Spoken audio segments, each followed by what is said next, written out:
What's good, gang? It's your boy Two-Time Moto TV, and we're back with another video. Yo, we gotta figure out what's up with the 2004 Crown Vic, man. She got a check engine light on. She doing a little hesitating, and I'm supposed to be getting a dyno tune real soon here. So we're gonna hop in. We got a few things here.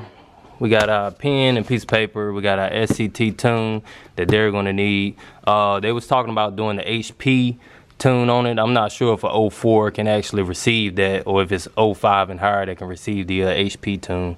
But we also have our OBD2 reader that we're gonna be plugging up, figuring out what codes she's throwing. I believe it's something to do with the fuel system. So my pump may be going out, but the car is doing a lot of hesitating, not as fast as it used to be. So she's pooting going down the road a little bit.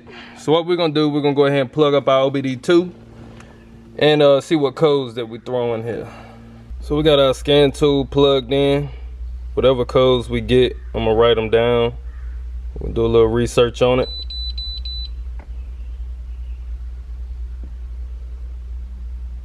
O2 sensor. Stuck lean, bank 1, sensor 1. That's 5 codes on this thing. Jesus Christ. System 2 lane. O2 sensor, signal base, stuck, lean, bank 2. Fuel level sensor, A circuit low input. Fuel level sensor, A circuit. Alright gang, so I have my doubts about a lot of things that could possibly be going on with all of these codes here. I'll let you guys take a second to read them off. If you want to pause the video, you can. I'm not going to take too much time on that. These are the codes that it's throwing. I'm not too worried about these 2 codes at the bottom, the fuel level sensor and stuff like that. I mean, it possibly could be the pump or the fuel level sensor and the pump, but we're going to tackle that last. If you look here, this hose here is very brittle and very old. I mean, it looks like it's almost just disintegrating, man, just because of how old it is. It could possibly be that hose going into my air intake here. Every other hose look like it's fine. These are brand new hoses that was put on the car due to the 78mm throttle body. So I know it's none of these hoses. I checked to make sure that they was connected properly and seated in there very well. Now this MAF sensor, this mass airflow sensor here, could possibly be bad. So I'm gonna take it out, clean it, let it dry, put it back in, start the car up, clear the code, see if that does anything. There's something up front with the engine or a air leak somewhere that I just gotta find, and that should clear up and solve majority of our issue here. So with further inspection, what I did was I did my own little smog test around this hose here. I just took some cigar smoke and then I blew it around here, and I didn't see any smoke getting sucked up in that hose. So I'm not thinking it's that hose. And 2, I took the hose out and then the car just shut off. So if that hose was in bad shape, then it would, I mean, the car probably wouldn't even start, or it'll cut off all the time. So I'm not thinking it's this hose as well. So what we're gonna do, we're gonna take this mass airflow sensor out and do an inspection where the sensor is at. I'm gonna get some mass airflow sensor cleaner and spray on it, let it dry, and then I'm gonna put it back in the car, erase the codes, drive it around a little bit, and then we're gonna see what we got from there. All right gang, so we got the old mass airflow sensor out. We're gonna do a process of elimination here. I could just clean this thing. Sometimes it'll ruin it, sometimes it'll make it even better, but we're just gonna go ahead and buy a brand new one, slap in there, since we have basically all brand new engine components underneath the engine bay. Besides a few components like this itself, this has been in there since the life of the vehicle. It looks rather dirty in the inside, But we're gonna go ahead and do process of elimination. Go ahead and buy a brand new one, slap in there so that we won't have to worry about this anymore, and see how far that takes us. So we out with the old and with the new. Here's the new part here from AutoZone. What you're gonna wanna do, you're gonna wanna have this side right here facing towards the front of the car. That's where your wiring and your actual sensors are. So basically shiny side down. There's no way that you can mess this up. It really only fits in one way. So you just take it, boom, as soon as you put it in there, it lines up with your bolt holes. If you was to put it in the opposite direction, the top bolt hole and the bottom bolt hole would not line up. So therefore you know that you got it in correctly. You're just gonna wanna reinstall your 2 bolts, plug your sensor back in, and we on to the next step.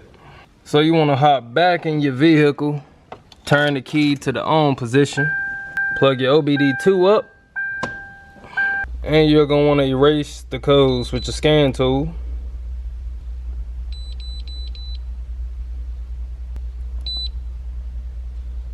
Erase.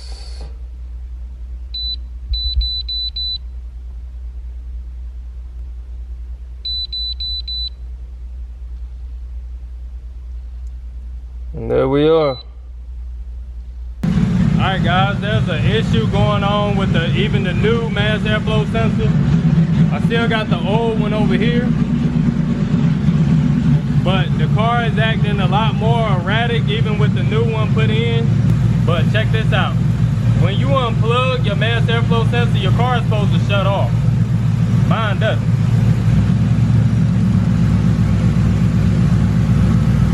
Look at that. The car even seems to run better without it plugged in, but that's the issue because now my car can't detect how much air to fuel to dump to make the car run right. Alright guys, so let me tell y'all something, man. We learn something new every day, right? So you see these 2 mass airflow sensors, okay? This is the old one. That one there came out of the vehicle. So we know that that one is bad for a fact. Now let me tell you guys why. Simple fact is because when we took the new one, we plugged it in, we ran the car ran rough. Okay, that means that this one here works. Let me tell you guys why this one here works. Because when we unplugged it with the car running, the car ran better. So that right there tells me one thing right there, that this vehicle has been running without this mass airflow sensor working for the longest time. So basically the computer learned to remap itself. The computer basically ran without a mass airflow sensor. So that's the reason why it's running lean. That's the reason why it's running rich. That's the reason why the car is hesitating, because it doesn't know how much fuel to air ratio to mix in to make this engine run to its top tier performance. Now, I learned that from one of my friends not too long ago. I basically called him on the phone, told him what I had going on, and he's a certified mechanic. So he told me a few things to do here. So one thing that we're gonna do, we're gonna plug this new mass airflow sensor back in. We're gonna plug it back in. Now, the car does run rough with the new mass airflow sensor in there. That means that this mass airflow sensor is working. What we're gonna do, we're gonna disconnect the negative and the positive to the battery. We're gonna connect them for about 30 seconds to maybe a minute. I was even told that I can tape them together and leave them together overnight so that my computer basically doesn't have any more voltage, and it basically resets it. It basically starts the whole computer all over again.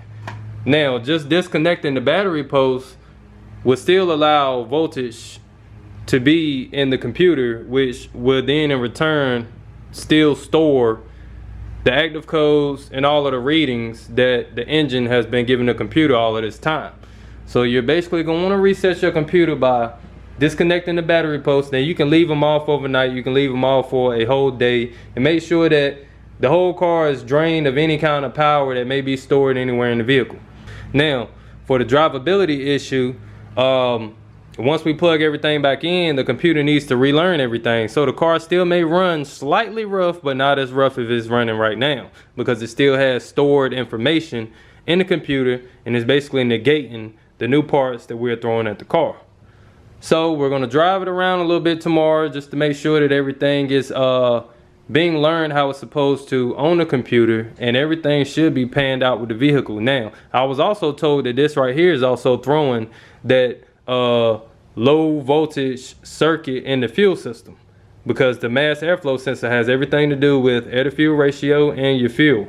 So this little part right here has been what's causing the Crown Vic to run like trash this whole time. I'm in belief. So we're gonna go ahead, throw this bad boy in there, man, and get started so that we aren't wasting any more time to make sure that this is the problem solver. Alright gang, got the battery post removed, and while I got the battery post removed, I removed the battery as well. Threw it on the charger, killed 2 birds, 1 stone.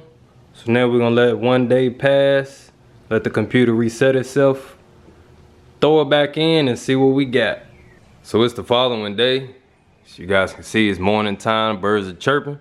Got the battery replaced. Only thing I used was a little jumper wire. I connected the negative and the positive with the battery off, just so it can drain the whole system. So next thing you're gonna wanna do, you're gonna wanna turn your key on, but do not start the vehicle. Let your computer boot up.